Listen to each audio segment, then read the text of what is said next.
Rebonjour. C'est la 5e vidéo, je crois, de la journée, mais bon. Alors, je vais vous faire voir quelques petits extraits d'un truc pour vous faire comprendre des choses. C'est parti. Regardez déjà ça. Les zombies sur leur smartphone, tous. Écoutez.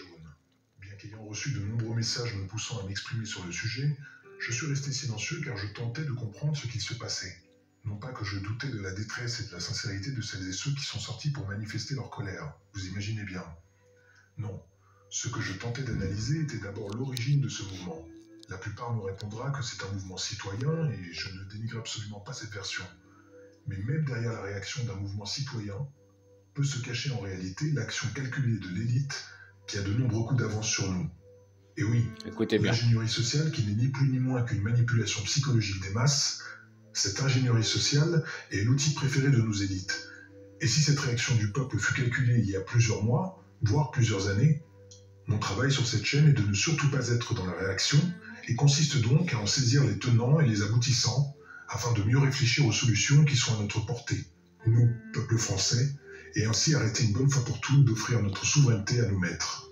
La solution que je vous proposerai ne plaira sûrement pas à tout le monde, encore moins à nos élites, et au vu de l'urgence de la situation, regagner sa représentativité. Mais avant de commencer, fini de voter. Je tiens à vous faire part d'une remarque importante. Fini. Il m'a fallu énormément de temps de recherche et surtout d'observation afin de ne pas tomber dans la facilité. Excepté les rares fois où je me permets de spéculer dans mes vidéos, tout ce que je dis est basé sur des faits et cela étant dit, je peux également me tromper.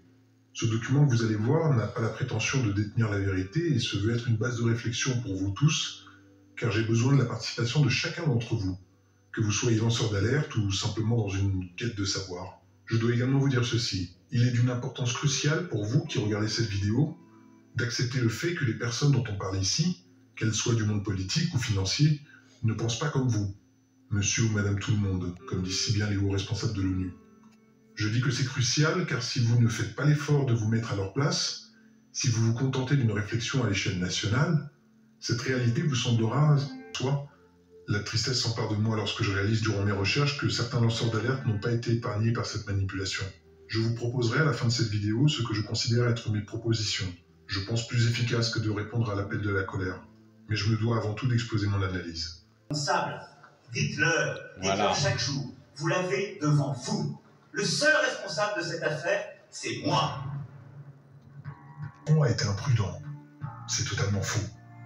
La hausse des taxes qui semble avoir sorti tout le monde de sa torpeur n'est ni une imprudence, ni une erreur.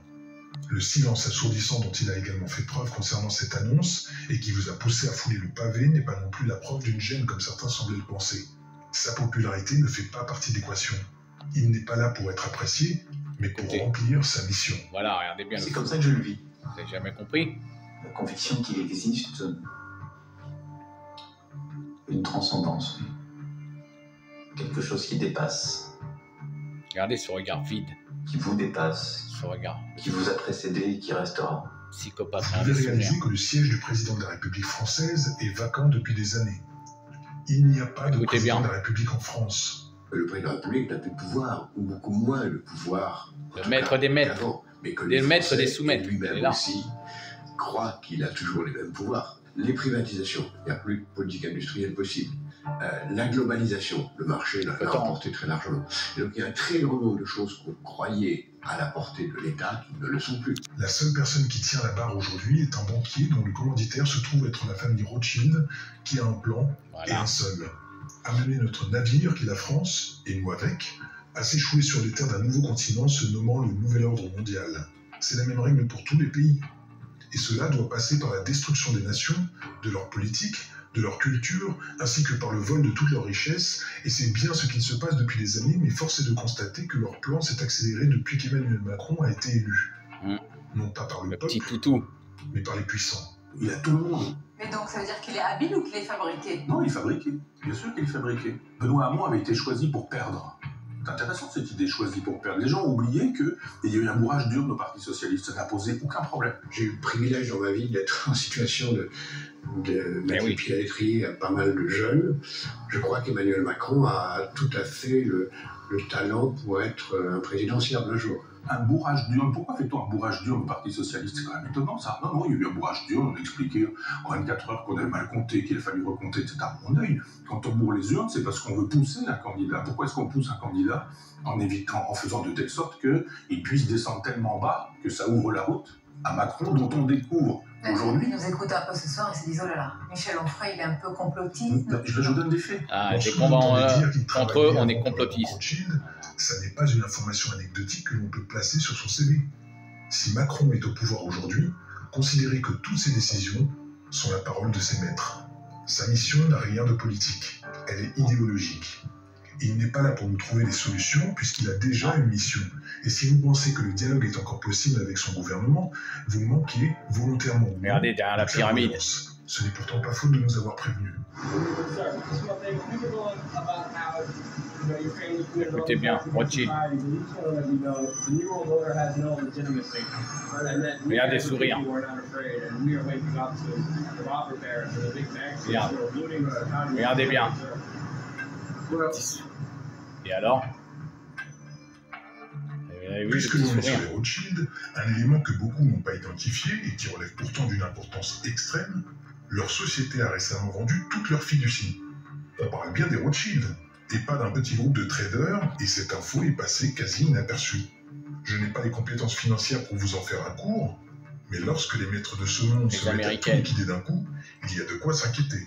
Et ce n'est pas sans rappeler ce qui précéda les nombreuses crises financières passées, ainsi que les grandes guerres. Un autre élément à prendre en compte est la dédollarisation actuelle de Moscou et de la Chine. У нас нет цели уходить от доллара. Доллар уходит от нас. Vous devez comprendre que lorsque je parlais au mois d'avril du démarrage de la Troisième Guerre mondiale cette année, annonce qui fut par ailleurs moquée par certains, car là, la Troisième Guerre mondiale, la guerre contre les peuples. Il n'en est pas moins que cette Troisième Guerre mondiale a bien commencé d'un point de vue économique. Tous les pions sont en train de se mettre en place. Moscou revendant tous ses bons du Trésor américain afin d'acheter plus de 92 tonnes d'or cet été, affichant un poids historique de 2000 tonnes d'or, jamais dépassé depuis 1941. И те, кто принимают соответствующие решения, они стреляют себе уже не в ногу, а чуть выше. Потому что такая нестабильность в расчетах в долларах, она вызывает желание очень многих экономик мира найти альтернативные резервные валюты и создать независимую от доллара систему расчета. Renseignez-vous et vous pourrez comprendre que les difficultés que nous connaissons aujourd'hui ne sont que le sas d'entrée d'une crise économique que notre pays, l'Europe, le monde va connaître très prochainement. Je tiens d'ailleurs à revenir sur un des numéros du magazine The Economist, dont les propriétaires se trouvent être les Rothschild, économistes. Allez chercher les jaquettes. Et dont la couverture du 9 janvier 1988 représente 2017-2018, je verrai ce qu'il y avait sur différentes devises enflammables. Le gros titre de cette couverture, soyez prêts pour une devise mondiale. Ça date d'il y a très longtemps. La crise mondiale était déjà en 88. Si vous souhaitez en connaître la date, je vais vous demander de porter votre attention sur la médaille en or que porte ce phénix. Une devise unique pour un nouvel ordre mondial, prévu alors pour 2018. Et même si l'on sait que les Rothschild ont 1 à 2 années de retard, je vous laisse en tirer vos propres conclusions. Je sais que beaucoup de lanceurs d'alerte ont subi comme moi les railleries depuis des années, nous reléguant tout de suite dans la case des théoriciens du complot chaque fois que nous prononcions le mot « nouvel ordre mondial ». Entre parenthèses, si je voulais vraiment passer pour un gros théoricien du complot, je n'aurais qu'à parler du nom de domaine giletsjaunes.com qui a été acheté le lendemain de la présidence d'Emmanuel Macron. Là, vous pourrez me dire en effet que je vais trop loin. Merci à mon tipeur de m'avoir fait remonter cette drôle d'info, cela dit. Fermons la parenthèse. Et nous voici pourtant aujourd'hui face au piège de cet ordre, qui a été conçu il y a des années pendant que nous étions trop occupés à consommer.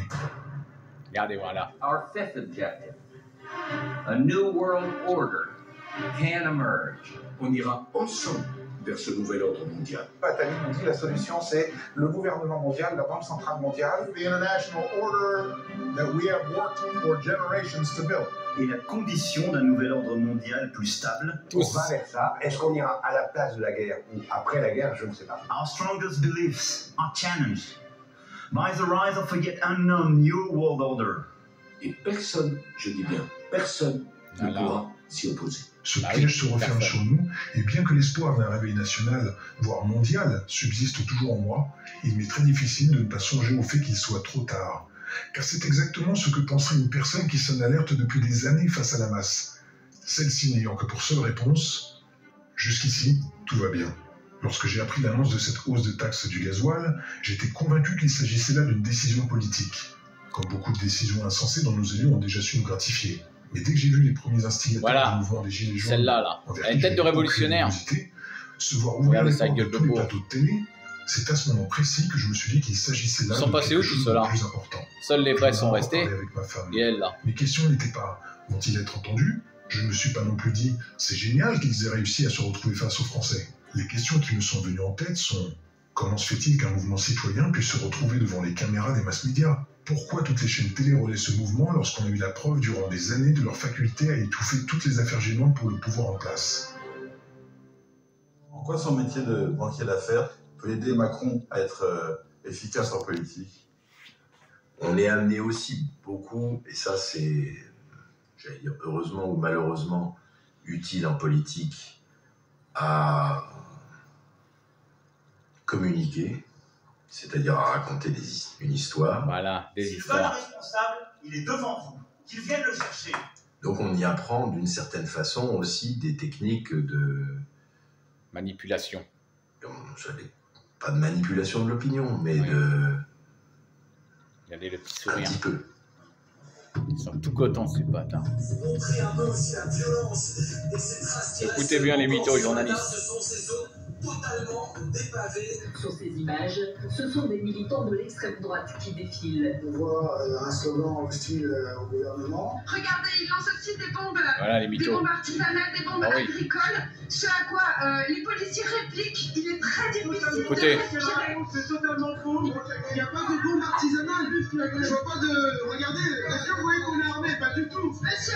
Vous êtes de plus en plus nombreux à réaliser que les médias tentent de fausser votre jugement et influencer votre comportement. Tout a été créé exprès. Dans mes précédentes vidéos, comment j'utilisais moi-même ces techniques alors dans le corps médiatique. Et l'une des techniques préférées du couple média-politique est de détourner votre attention. On en vient à ma troisième question. Qu'ont-ils essayé d'occulter en vous mettant en colère? Vous ne devez au grand jamais perdre cette question de l'esprit. Même si cette hausse des taxes met en danger votre revenu, même si celle-ci vous fait dire que vos fins de mois difficiles vont l'être encore plus, ne perdez jamais cette question de l'esprit, au risque de les laisser triturer vos émotions au point de tomber dans leur piège. Je ne vais pas tourner autour du pot. Votre colère, encore une fois justifiée, fut volontairement déclenchée par le gouvernement. Votre volonté de l'exprimer, quant à elle, fut motivée par le corps médiatique, habituellement si prompt à vous faire taire. Ajoutez à tout cela la rage des ultra-droites et gauches, prêts à casser du flic, et des flics prêts à devenir casseurs. Les flics casseurs. De la police républicaine, le rôle des gendarmes, de la merde. C'est au contraire d'encadrer les manifestations et de permettre la liberté d'expression. Écoutez bien là. Avec moi, un gilet jaune qui est venu manifester aujourd'hui. Alors simplement pour commencer, la tournure que prend les événements, qu'est-ce que vous en pensez?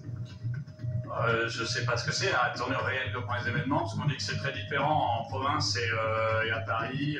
À Paris, en fait, il y a quelques bandes de casseurs. Aussi, j'ai croisé tout à l'heure des bandes de policiers déguisés en voyous. Donc, en fait, on ne sait pas tellement si les gens qui détruisent les voitures et qui attaquent les policiers et les manifestants ne sont pas eux-mêmes des policiers. Donc, en fait, la tournure réelle des événements, on essaye de nous la flouter. Donc, vous avez vu des policiers déguisés en... Vous avez vu ça? Oui, oui, une bande de types vraiment de voyous, quoi. Des types que vous n'avez pas croisés dans la rue, qui ont remis leur brassard en passant derrière un barrage de police. Quand on leur dit il y a des flics voilà. civils, regardez ah bien. non, il n'y a pas. Tout ce qu'on avait dit. Non, non, c'est pas vrai. Voilà, ils changent. Voilà, hop, la preuve. Et voilà. Et après, ils vont dire non, c'était pour aller voir les casseurs, pour attraper mieux les casseurs. Faut casser toi-même, oui. Et après, c'est les gilets jaunes. Voilà.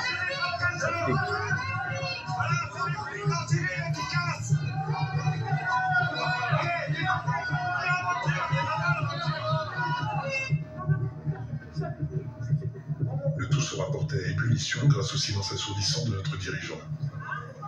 La suite, vous la connaissez.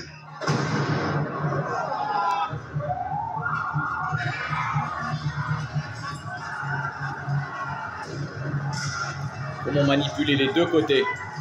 Comment ils se sont servis du peuple? Faites une pause. Ils se sont servis le temps d'un instant. Écoutez. À présent, tournez votre regard dans cette direction.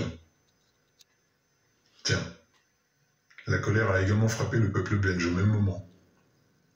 Et en Hollande aussi, le vent d'hiver semble se propager en Europe comme un printemps arabe. À présent, il est temps de vous montrer ce qu'il va se passer si vous restez, comme nos dirigeants le souhaitent, focalisés sur la hausse des taxes. La hausse des taxes est comme un arbre. Et le nez dans le brouillard des gaz lacrymogènes a réclamé justice. Aucun des gilets jaunes ne semble avoir remarqué la forêt, ou en tout cas, ne l'a dénoncé. We both declare the conclusion of the negotiations, say it together with me, of the Global Compact for Safe, Orderly and Regular Migration is agreed. Et si vous souhaitiez comprendre en quoi le nouvel ordre mondial est une menace pour notre pays, voici la réponse. Le 10 et 11 décembre prochain, 190 chefs d'État et de gouvernement se réuniront à Marrakech pour signer ce qui va mettre un terme définitif à notre souveraineté. L'objectif ? Opérer une migration massive de 253 millions de migrants déjà prêts à quitter l'Afrique au sein des différents États et gouvernements signataires. Offrir à tous les migrants des papiers d'identité, leur faire bénéficier obligatoirement des services de base tels que le remboursement des soins médicaux et favoriser l'accès à l'emploi au même titre qu'un citoyen français, ainsi que l'accès à des comptes en banque et autres services de base tels que des crédits. Non, vous ne rêvez pas. C'est exactement ce que l'ONU pousse chaque pays à accepter afin de réparer l'injustice que vous, Français, avez fait subir au peuple d'Afrique en déstabilisant leur pays. Ah, c'est sûr que ce n'est pas la société française Lafarge, après avoir financé Daesh à hauteur de 500 000 $, qui se plaindra de nouveaux migrants comme main-d'œuvre à bas coût. Mais rassurez-vous, il semblerait que l'on peut refuser ce pacte tout comme l'ont déjà fait l'Australie, la Pologne, la Slovénie, la Croatie, l'Autriche, la Hongrie, les États-Unis, Israël et l'Arabie Saoudite. Sauf que Emmanuel Macron et Angela Merkel sont enthousiastes à l'idée de signer ce pacte. Deux amis pour tout détruire. Vous êtes dans la rue aujourd'hui afin de réclamer de meilleures conditions de vie, vous bravez le froid, les gaz lacrymogènes et les coûts des CRS afin de vivre dignement, sortir de la précarité, et vous n'acceptez pas cette migration massive? Eh bien, passons à la vignette de cette vidéo.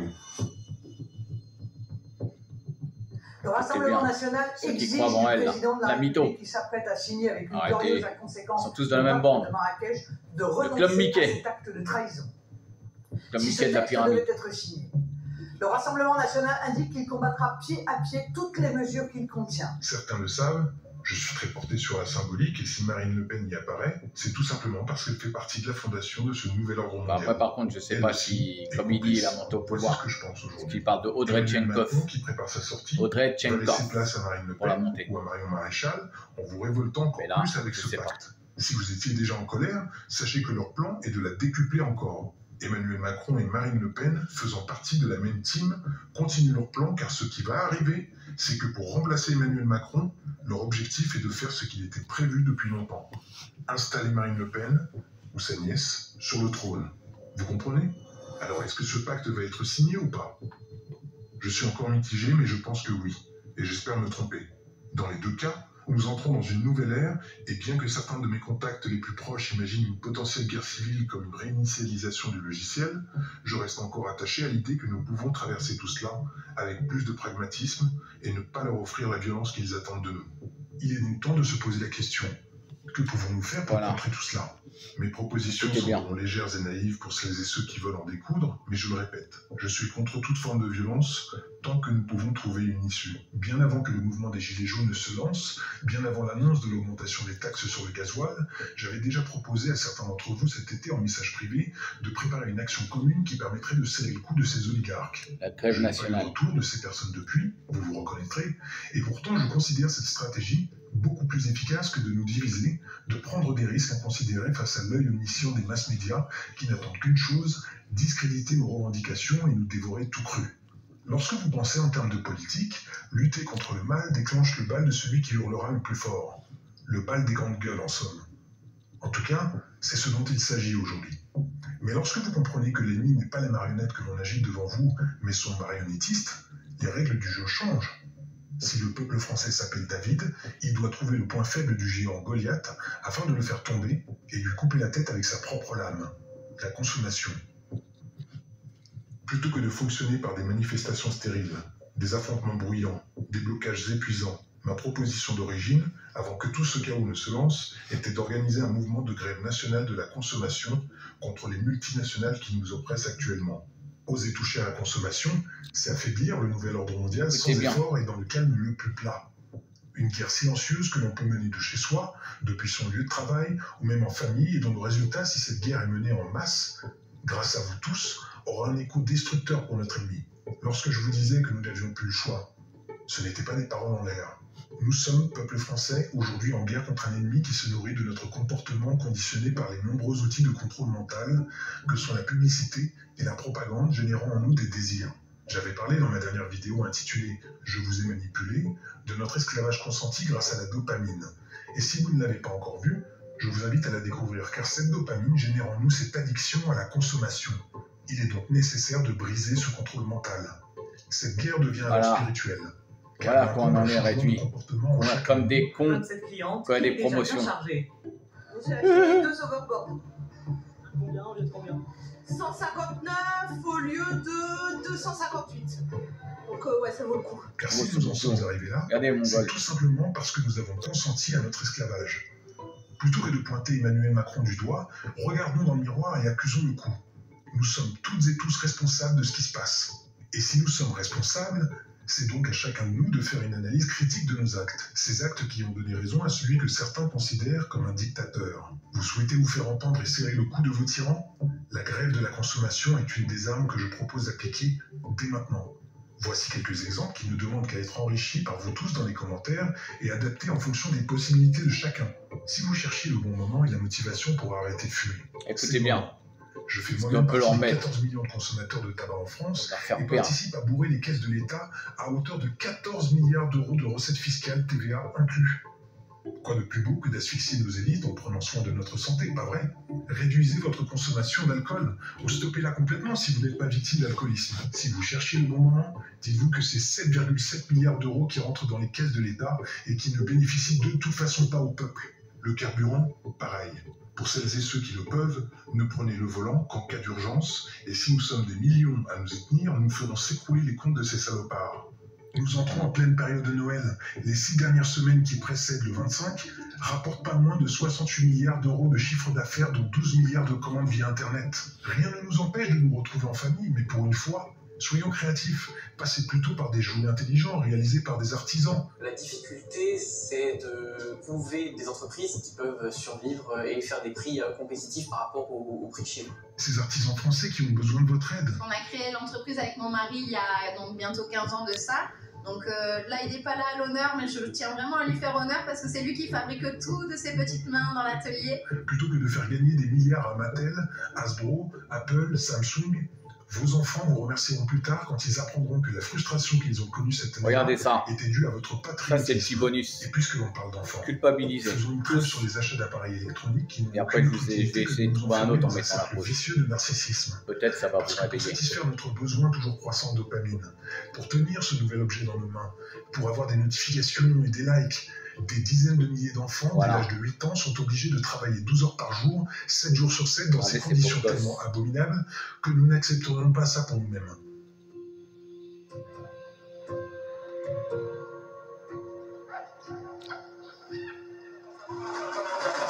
And wretched whether or not, the rush is on for a mineral the DRC has in great abundance, cobalt, and it's fast becoming more precious than gold.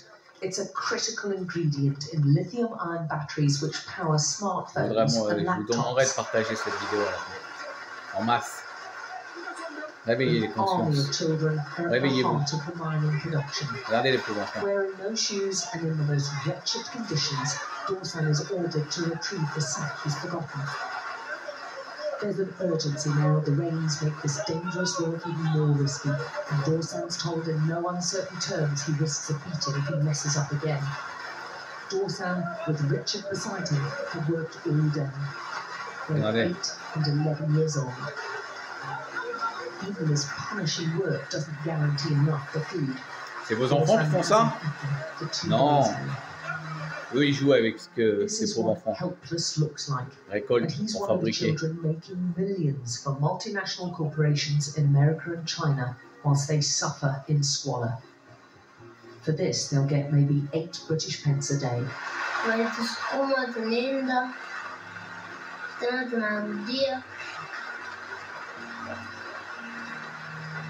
nasikia saa mgongo inauma. Pale mimi natumia mgongo nimebaka mbavu na nikula kupita kile mimi. Comment pointer du doigt Emmanuel Macron lorsque nous acceptons nous-mêmes que des enfants se tuent à petit feu pour récupérer le cobalt et le coltan présents dans nos appareils électroniques? Vous comprenez pourquoi nous sommes toutes et tous responsables? Nous payons également aujourd'hui le prix de notre consentement à l'esclavage de nos frères et sœurs à l'autre bout du globe pour notre petit plaisir. Comment voulez-vous que nous soyons crédibles dans nos revendications si nous ne commençons pas par un travail spirituel? Un travail qui se fait face au miroir. Si nos enfants ne sont pas capables de comprendre que leur plaisir tue des milliers d'enfants, à quoi bon? Expliquez-leur. Je vous assure que ce n'est pas un discours moralisateur que je fais là. Cette conclusion, je me la suis prise aussi en pleine face en faisant mes propres recherches. J'ai moi-même un smartphone et un ordinateur portable, mais j'essaie simplement de prendre le mal à sa source, de l'exposer en plein jour, et que cela froisse notre susceptibilité ou pas, il n'en est pas moins que des dizaines de milliers d'enfants triment pour ce que nous appelons le progrès. Do they eat every day? Some day we eat, and the others we don't eat. When was the last time he ate?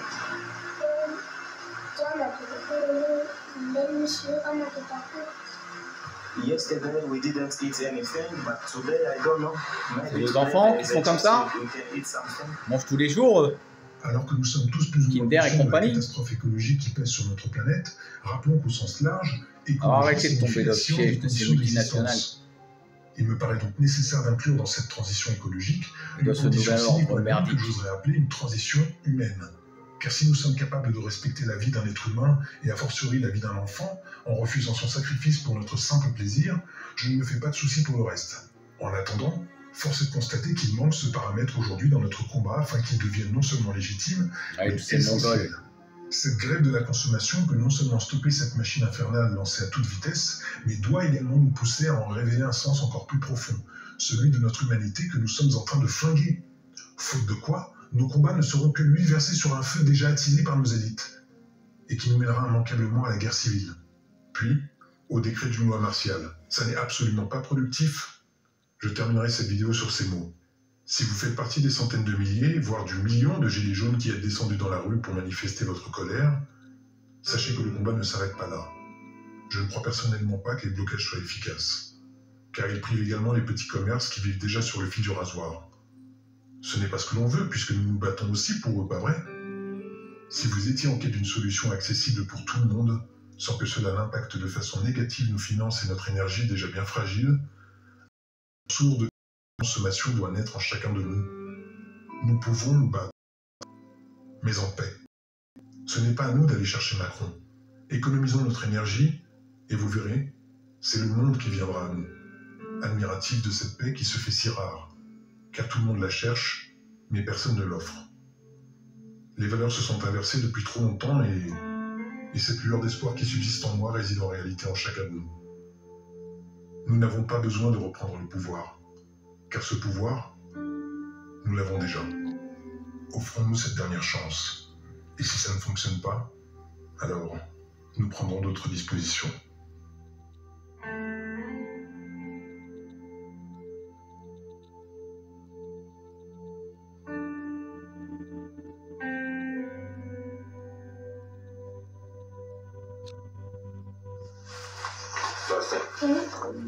Funda. Kutoka kuonana.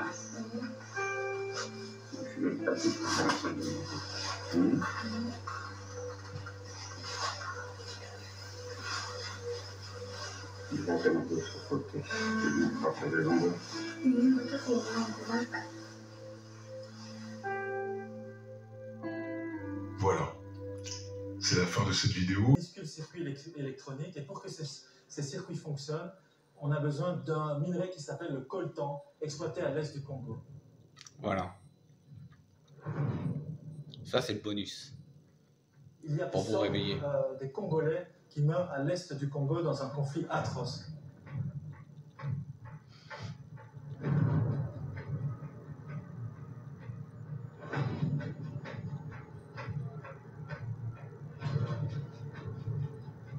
Pour rechercher le coltan, ce précieux minerai au cœur de nos téléphones portables, il faut aller au Congo, à 1400 km de la capitale du pays, Kinshasa, tout près de la frontière du Rwanda, au sud Kivu.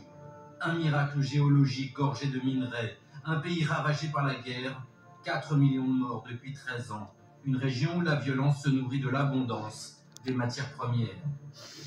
Nous partons vers les montagnes où se concentrent les mines. La région est dangereuse, mal contrôlée par l'armée congolaise. Joseph nous accompagne, c'est le maire d'une petite commune, Zibira. La moitié de sa municipalité est occupée par des guerrieros. Ils sont installés. Dès lors, ils étaient toujours dans les milices. Ouais. Et pour vous, c'était un drame, non? Parce que les populations congolaises ont été chassées, il y a eu des affrontements. Ah oui, évidemment, parce que la population congolaise subit des conséquences très fâcheuses. Il y a des tueries, il y a des massacres, des enlèvements. Avant d'accéder au territoire rebelle, il faut d'abord s'arrêter au PC du commandant de zone, gardé par les soldats de l'armée congolaise. Bonjour. Bonjour. Non, le capitaine. Capitaine, pardon. Les militaires se méfient, ils ne sont pas ici en terrain conquis. Alors vous allez jusqu'où? On va aller autour.